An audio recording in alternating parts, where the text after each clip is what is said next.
Brigade ফেরত BJP কর্মী সমর্থকদের বিশেষ ট্রেনে পাথর ছোড়ার ঘটনা।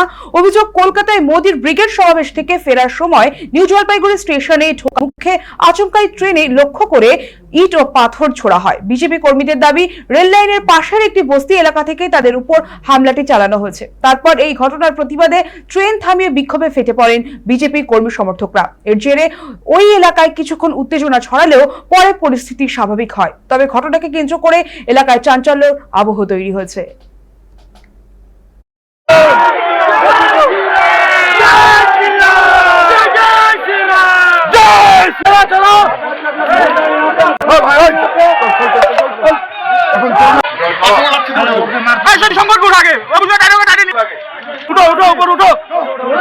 ব্রিগেডের মোদিজির যে জনসভা ছিল, আমরা সেই জনসভায় গিয়েছিলাম।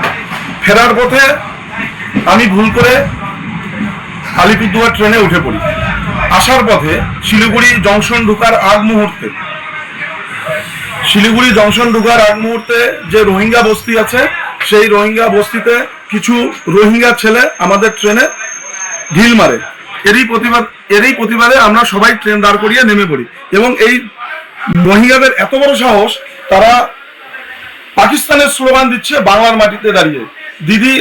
দিদিকে উদ্দেশ্য করে বলছি, আপনি এদেরকে এখনো সাবধান করুন, না হলে 26-এর নির্বাচনে আপনাকে আমরা হিন্দুরা বুঝিয়ে দিব